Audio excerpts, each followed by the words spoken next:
Muy buenos días a todos nuestros amigos de Estudio Bíblico Devocional. Su hermano Pastor Roberto Alfaro les saluda y les doy la mejor y cordial bienvenida a este tiempo de la palabra. Amar la palabra, aprender la palabra y vivir la palabra. Muchísimas gracias por estar atentos y recibir permanentemente nuestro estudio. Muchísimas gracias por desarrollar las tareas, enviarnos toda esa documentación extraordinaria. Me honran y les agradezco profundamente su intención y su gran deseo de aprender más y más en la palabra. Saludos a todos los hermanos que nos siguen a través de radiogenesis.tv y a quienes nos acompañan desde Suecia, en Estocolmo, toda Europa, a través de Vivo para Cristo para ustedes en las horas de la tarde. Muy buenas tardes. Muy bien, vamos a nuestro tema en el libro de Éxodo. Estamos avanzando ya sobre el capítulo 13. Y aquí hay un título extraordinariamente importante, no lo quiero de hecho pasar por alto, porque hay una pregunta interesante. Cuando el capítulo 13 dice, Jehová habló a Moisés diciendo, conságrame todo primogénito, cualquiera que abre matriz entre los hijos de Israel, así de los hombres como de los animales, es mío. Y Moisés dijo al pueblo, tened memoria de este día en el que habéis salido de Egipto, de la casa de servidumbre, pues Jehová os ha sacado de aquí con mano fuerte, por tanto no comeréis leudado. Vosotros salís hoy en el mes de Abib. Este punto del verso 4, cuando nos menciona el mes de Abib, alguien me envió la pregunta, ¿por qué el mes de Abib? ¿Dónde está el mes de Abib? ¿Qué significa el mes de Abib? Pues para la claridad, el mes de Abib corresponde de igual manera al mes de Nisán. El mes de Nisán, pues obviamente ya lo mencionamos, recuerden que lo vimos en el capítulo 12, cuando empieza todo este proceso, habló Jehová a Moisés y a Aarón en la tierra de Egipto diciendo, este es el mes que os será de principio de los meses, para vosotros será el primero de los meses del año. El mes de Nisán, capítulo 12, versos 1, 2, ya los habíamos estudiado. Ahora en el capítulo 3, en el verso 4, nuevamente nos aparece este nombre como Abib, repito que es el mismo nombre de Nisán. Ahora, ¿por qué es tan importante este punto, esta señalización? Porque Nisán o Abib significa nuevo principio. Por favor, subráyelo. Creo que todos y cada uno de nosotros vivimos, como lo veníamos mencionando en nuestros temas anteriores, vivimos todos un tiempo de Egipto, un tiempo de esclavitud, un tiempo de los deleites, los placeres, el mundo, donde tal vez estábamos tan lejos como el norte del sur o el oriente del occidente de algo que tuviese que ver en nuestra conexión espiritual con Dios, con el Dios Todopoderoso, de tal manera que nuestra vida era una vida sujeta a nuestras propias decisiones, a nuestras propias determinaciones. Enfrentábamos los conflictos y las adversidades en nuestra propia fuerza. Vivíamos, como decía por allí alguna canción alguna vez, de golpe en golpe, rodar y rodar, y simplemente nuestras vidas en términos genéricos no tenían ningún propósito. Pero sin embargo parecía que vivíamos una vida relativamente, bueno, entre comillas, buena, pero no es el propósito de Dios. De tal manera que cuando en la buena, perfecta, agradable bondad y misericordia de Dios, Él nos llama y nos escoge y nos trae a ser parte del ministerio, en ese momento empieza nuestro mes de Abib. Repito, un nuevo comienzo, un nuevo principio.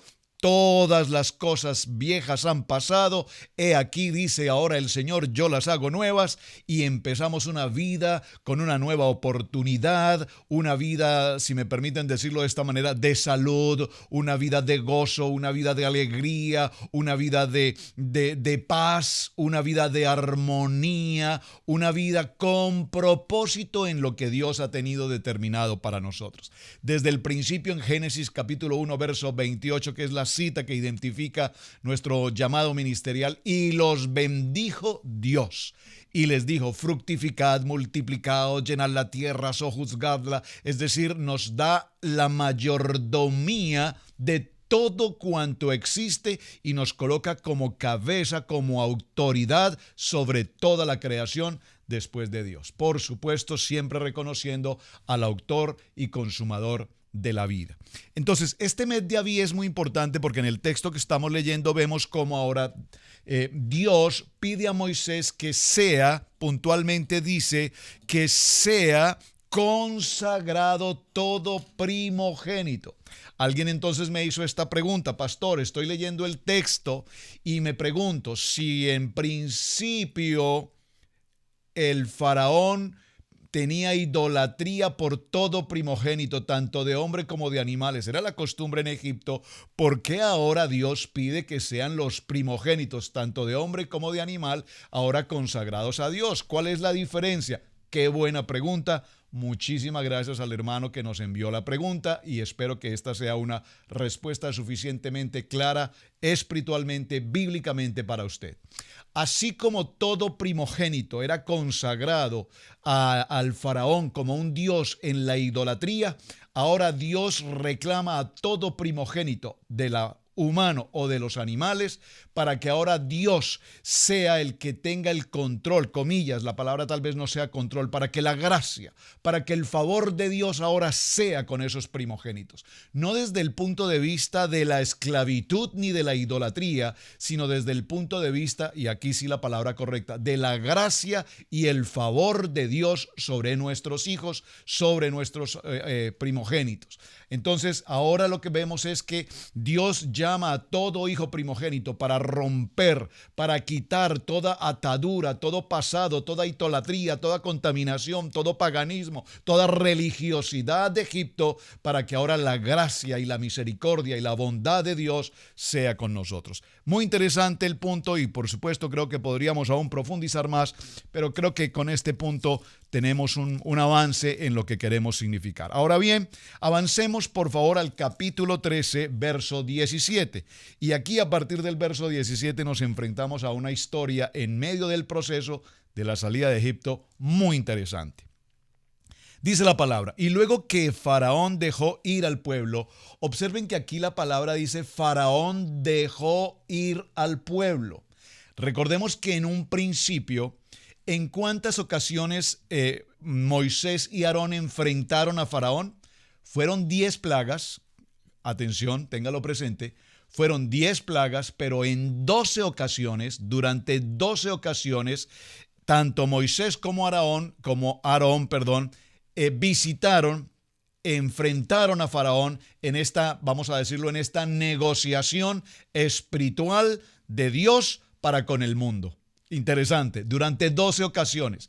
12 ocasiones, por favor, 12. Señale, escríbalo, subráyelo, circule el número 12. Durante 12 ocasiones, Moisés y Aarón visitaron a Faraón. Lo vamos a tener muy presente. Sin embargo, en el verso 17 dice... Recordemos que en la primera ocasión dijo: no dejaré ir a mi pueblo, no dejaré ir a tu pueblo, no conozco a tu Dios, no sé quién es ese Dios que tú me mencionas y tu pueblo no saldrá de Egipto. Pero en este verso 17 del capítulo 13 ahora nos encontramos y dice: y luego que Faraón dejó ir al pueblo, Dios no los llevó por el camino de la tierra de los filisteos que estaba cerca, porque dijo Dios: para que no se arrepiente el pueblo cuando vea la guerra y se vuelva a Egipto. Esto sí que es interesante, hermanos.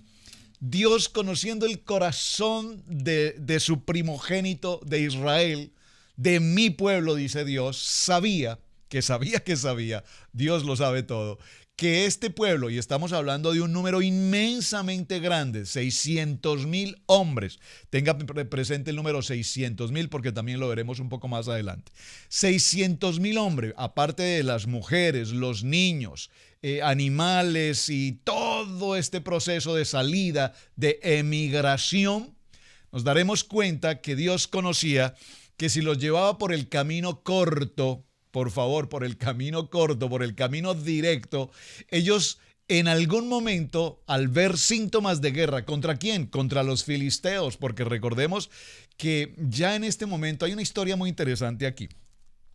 La tribu de Efraín ya había tratado de salir en alguna ocasión de Egipto, y cuando trataron de salir de Egipto hacia la tierra prometida, fueron atacados, emboscados, ¿por quién? Por los filisteos. Esto ya es una anécdota que ya había sucedido, es decir, el pueblo de Israel ya sabía que en cualquier momento podrían ser atacados. Recuerdo que hace muchos años leí un libro, a ver si puedo recordar el nombre, Los caminos directos a Israel. Hace muchos años, bueno, unos cuantos años, leí este libro, Los caminos directos a Israel. Y en el libro Los caminos directos a Israel, después de leerlo, llegué a una gran conclusión. ¿Cuál? Para Israel, para ir al propósito de Dios, los caminos son bastante indirectos. Es decir, aquí creo que está la respuesta.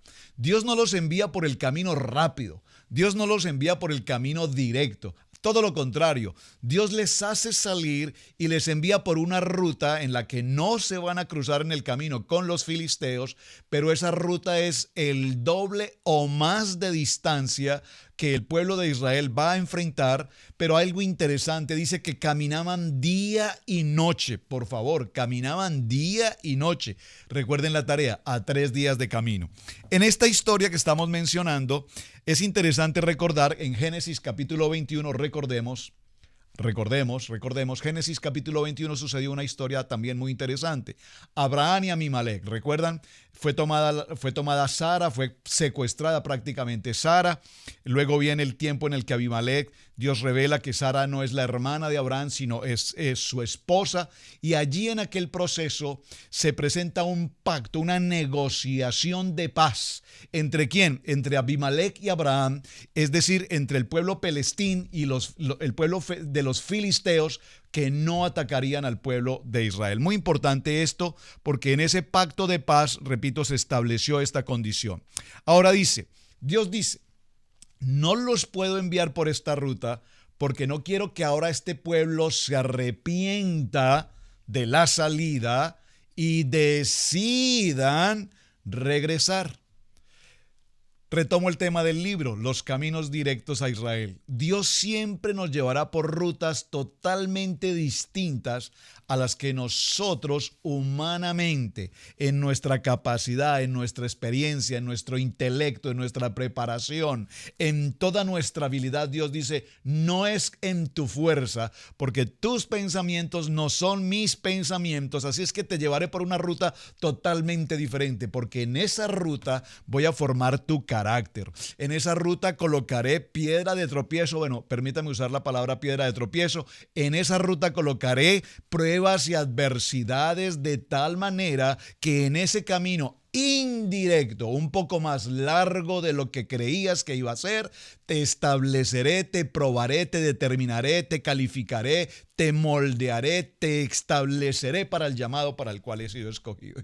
Y díganoslo a nosotros como ministerio, cuántas veces pensamos que la ruta era tan directa y sin embargo a lo largo de los años nos hemos podido dar cuenta cuántas piedras, cuántos tropiezos, cuántos golpes que nos han ido formando, estableciendo, madurando en el carácter, estableciendo en el llamado, estableciéndonos en el ministerio, hasta que lleguemos a un nivel en el que podamos, aquí viene nuestro lema, amar la palabra, aprender la palabra y vivir la palabra. Así es que en este proceso, dice él entonces, para que no se arrepienta el pueblo cuando vea la guerra y se vuelvan a Egipto. Mas hizo Dios que el pueblo rodease por el camino del desierto del Mar Rojo, y subieron los hijos de Israel de Egipto armados. Aquí hay un punto interesante que solo quiero mencionar. Si alguno de ustedes, y estoy seguro que sí muchos tal vez, han tenido la oportunidad de ir hasta este punto y visitar el Mar Rojo, se darán cuenta que de rojo no tiene absolutamente nada. Así es que la pregunta es, ¿por qué en la Biblia aparece el nombre del Mar Rojo? Bueno, esto es interesante. Me tomé el tiempo de investigar por qué sucede esto. Realmente el nombre original es el Mar de Cañas o el Mar de Juncos. Sin embargo, es interesante porque los juncos o las cañas incluso tampoco nacen en el mar. Los juncos y las cañas se originan siempre en las aguas dulces. Vean cómo es de interesante. Ahora, es interesante porque en las traducciones de la Biblia del español o del inglés al español, en inglés, atención con el inglés, ¿cómo se dice la palabra redes en inglés?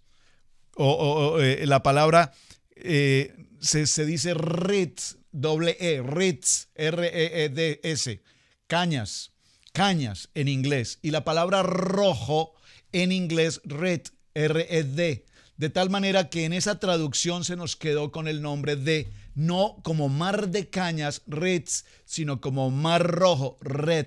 Interesante, solo para mencionar. Dejémoslo como la Biblia lo tiene allí, solo para que conozcamos lo interesante. El nombre original o el nombre legítimo es el mar de cañas o el mar de juncos. Tomó consigo Moisés los huesos de José. Por favor, este texto en el capítulo 13, en el verso 18, le pido de manera muy especial a cada estudiante, a cada discípulo, a cada seguidor de estudio bíblico, a que por favor lo subraye y en lo posible lo memorice ahora mismo, porque mientras que el pueblo, mientras que los israelitas, mientras que el pueblo hebreo se ocupaba de tomar las alhajas, el oro, la plata, los animales, las pertenencias y todo lo que iban a llevar consigo en esta travesía, observen qué hizo Moisés durante ese tiempo. Muy interesante, muy interesante. ¿Qué hizo Moisés? Buscar el lugar donde se encuentran los huesos de José y ahora tomar estos huesos de José consigo y llevarlos, porque recuerden que antes de la muerte de José hizo jurar a su pueblo, a sus hermanos, que sus huesos serían llevados a la tierra de Israel. Es decir, aquí vemos a José en una posición tan extraordinaria, porque realmente lo que José está diciendo al pueblo de Israel en su momento, a los hijos de Jacob, sus hermanos, es: nuestro pueblo pasará un tiempo en el que seremos esclavos, en el que tal vez no podamos salir de esta tierra, pero llegará un tiempo en el que Dios va a permitir que todos salgamos de la opresión, de la esclavitud, y por lo tanto yo les pido, júrenme que mis huesos no quedarán en Egipto, sino que mis huesos saldrán con todo Israel hacia la tierra que Dios prometió a nuestros padres, Abraham, Isaac y Jacob. Qué hermoso este texto, de verdad, me emociona poderosamente porque dice: también tomó consigo Moisés los huesos de José. Y para que escriba en sus notas, no solamente llevaron los huesos de José, sino que además llevaron los huesos de los 11 hermanos de José, es decir, para completar las 12 tribus de Israel. Pastor, esto no lo sabía, esto nunca me lo habían compartido. Pues lo vamos a ver un poco más adelante, no me quiero adelantar al punto, pero ya en la siguiente jornada, mañana, lo estaremos revisando. Quiero que tenga claro ahora que Moisés se ocupaba de la parte espiritual logística desde el punto de vista con el Padre, es decir, el compromiso, el juramento de José se está cumpliendo en este momento y los huesos de José y de sus hermanos salen ahora en dirección a la tierra prometida. ¿Por qué es importante este aspecto? Extraordinariamente importante, porque ya la palabra profética así lo había determinado y porque ahora estamos viendo cómo, aquí sucede algo muy interesante. Los huesos obviamente están tipificando muerte, pero ahora estos huesos, saliendo del lugar donde estaban, en la esclavitud, en el proceso de Egipto, en una tierra extranjera que no es su tierra, ahora estos huesos van a salir en compañía de todo el pueblo de Israel y ahora estos huesos serán los que permitan que haya vida. Dígalo conmigo, vida. Es decir, aunque típicamente los huesos, repito, representan, usted recuerda la palabra de Ezequiel: ¿vivirán estos huesos? ¿Vivirán estos huesos? Bueno, ahora aquí estos huesos cobran vida espiritualmente hablando, en el sentido de que ahora están saliendo de Israel, de Egipto, en la condición de esclavitud, en la condición de opresión, en la condición de humillación. Ahora salen para que haya libertad, para que haya redención, para que haya salvación y para que haya vida y vida en abundancia. Este texto es algo realmente apasionante. Entonces dice: el cual había juramentado a los hijos de Israel diciendo: Dios ciertamente os visitará y haréis subir mis huesos de aquí con vosotros. Esa era la promesa, muy importante. Entonces dice la palabra que partieron de Sucot y acamparon en Etam, a la entrada del desierto. Y aquí viene el verso 21, algo muy importante. Y Jehová, por favor subraye este texto. Y Jehová iba delante de ellos de día en una columna de nube para guiarlos por el camino, y de noche en una columna de fuego para alumbrarles, a fin de que anduviesen de día y de noche. Este pueblo caminó día y noche. Si nosotros miramos las distancias que recorrieron, realmente haciendo números, una persona podría caminar no sé qué tantos kilómetros al día, pero por lo menos unos 6 kilómetros por hora. Si hacemos la cuenta, 350 kilómetros, caminando 6 kilómetros por hora, caminando durante 24 horas, porque dice el texto que caminaron día y noche. Usted dirá, pero los ancianos o las personas que tenían enfermedad o estaban tan malgastados después de tanto trabajo de esclavitud, ¿cómo lograron caminar día y noche? ¿Cómo lograron avanzar 350 kilómetros? La respuesta es muy sencilla, dígalo conmigo, porque la mano de Dios estaba con ellos. Y cuando la mano de Dios, la mano fuerte, dice, mano extendida, y la mano de Dios estaba con ellos, para Dios era tan simple como acortar la distancia, como tan simple sería para Dios darles fuerza nueva, darles toda la vida suficiente para que avanzaran ese recorrido sin cansarse, sin tener hambre, sin tener sed, para pasar un tiempo como si hubiese sido apenas salir y llegar. Algo por el estilo, es decir, en el plan sobrenatural de Dios, todo es posible. ¿Hay algo imposible para Dios? Usted sabe la respuesta. Entonces, haciendo alusión a esto, pues humanamente no entendemos cómo podían avanzar 350 kilómetros en tan solo 3 días. Pero repito, la mano de Dios estaba con ellos. Y aquí vemos algo importante. La nube, normalmente se dice 2 nubes, una nube de humo y una nube de fuego. Pero realmente si leemos nuevamente el texto nos daremos cuenta que era una nube. Por favor, bájese de la nube, es una nube. Una nube que durante el día les cubría del sol y durante la noche esa misma nube se convertía en una nube de fuego, es decir, luz, dígalo conmigo, luz, la luz, yo soy la luz. Y esa luz les permitía dirigirse. De tal manera, miremoslo desde el punto de vista espiritual. En la vida del cristiano, en la vida del creyente, no debería existir la noche, porque en el creyente solamente hay luz, es decir, luz durante el día, la luz del día, como en la noche la luz del Dios Todopoderoso. De tal manera que cuando en este texto leemos la nube y normalmente predicamos diciendo que eran 2 nubes, una de día y una de noche, no. Es una misma nube que durante el día, repito, cubría y durante la noche iluminaba. Muy interesante este análisis para que podamos ver cuál era el propósito de la nube. El propósito era guiarlos. Por favor, veamos este verso, guiarlos. Yo los guío, yo soy la dirección, yo soy el camino, yo los voy a encaminar, yo los voy a llevar, no por el camino recto que a ustedes les parece fácil, por ese camino ancho, los voy a llevar por un camino angosto, muy difícil, pero durante todo el camino yo estaré con ustedes en el día y en la noche, de tal manera que no tendrán el calor del día porque la nube los protege, y durante la noche no tendrán oscuridad porque la luz, yo soy la luz, estaré con ustedes. Qué interesante. Entonces dice, para guiarlos por el camino de noche y en una columna de fuego para alumbrarles, a fin de que anduviesen de día y de noche. Nunca se apartó de delante del pueblo la columna de nube de día, ni de noche la columna de fuego. Vamos al verso 14, capítulo 14. Habló Jehová a Moisés diciendo: di a los hijos de Israel que den vuelta y acampen delante de Pi-hahirot en Migdol, y el mar hacia Baal Zephón, delante de él acamparéis junto al mar.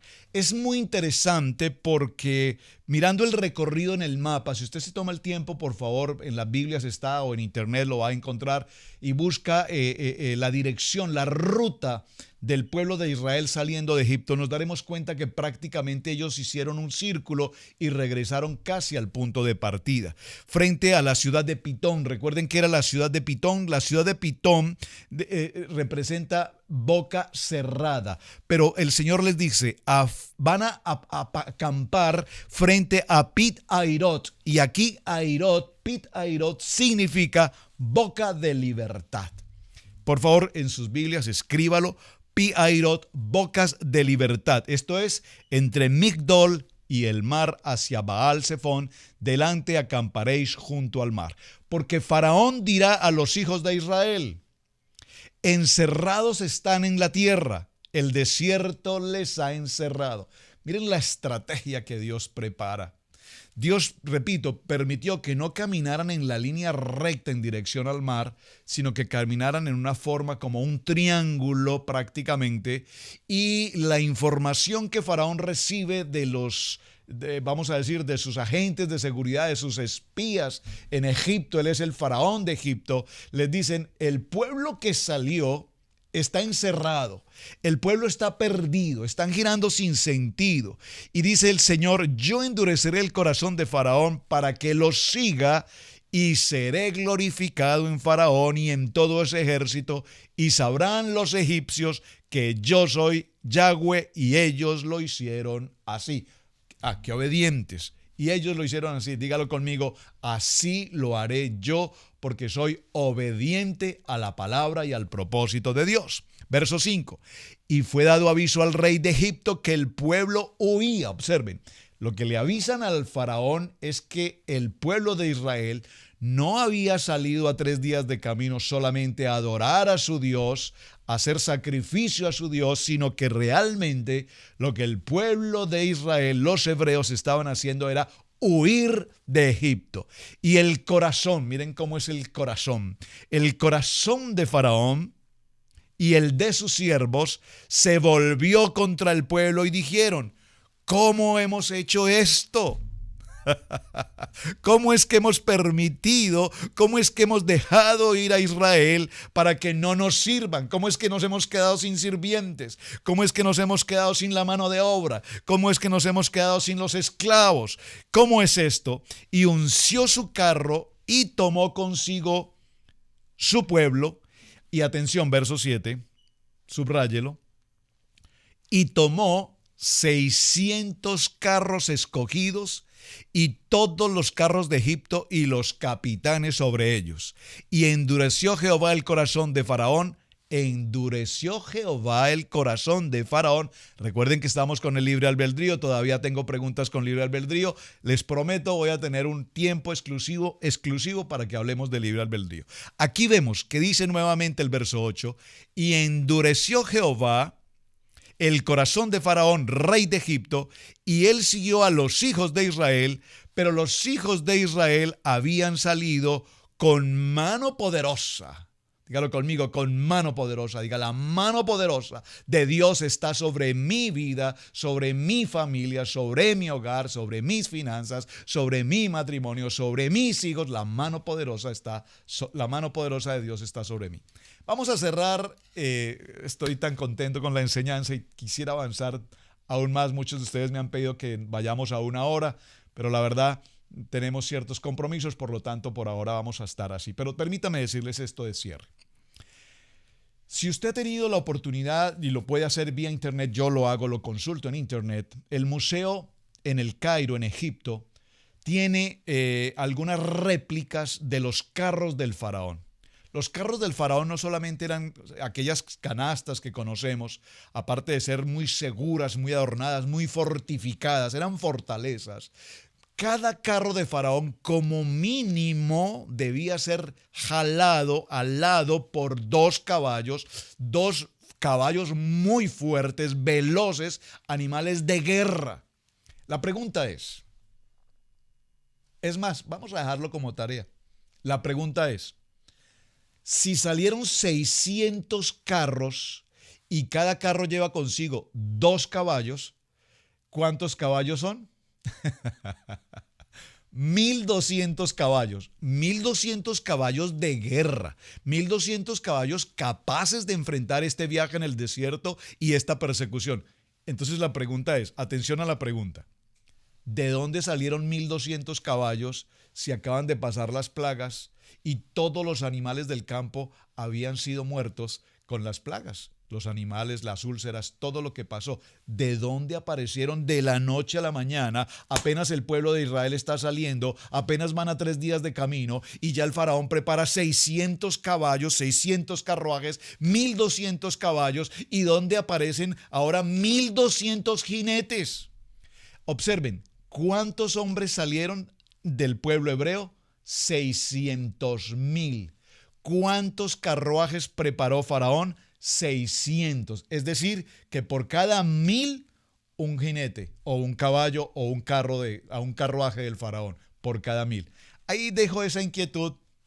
¿Puede usted opinar de dónde aparecieron 1200 caballos si después de las plagas todos los animales habían muerto? Una muy buena pregunta. Simplemente leamos la Biblia, escudriñemos y vamos mañana con la respuesta. Mis amados hermanos, el tiempo de estudio bíblico devocional para hoy, mucho para tratar, siga leyendo los textos. Su hermano Pastor Roberto Alfaro le saluda. Shalom, bendiciones, gracias por compartir el mensaje y gracias por escribirnos día a día con las tareas. Buen día, bendiciones.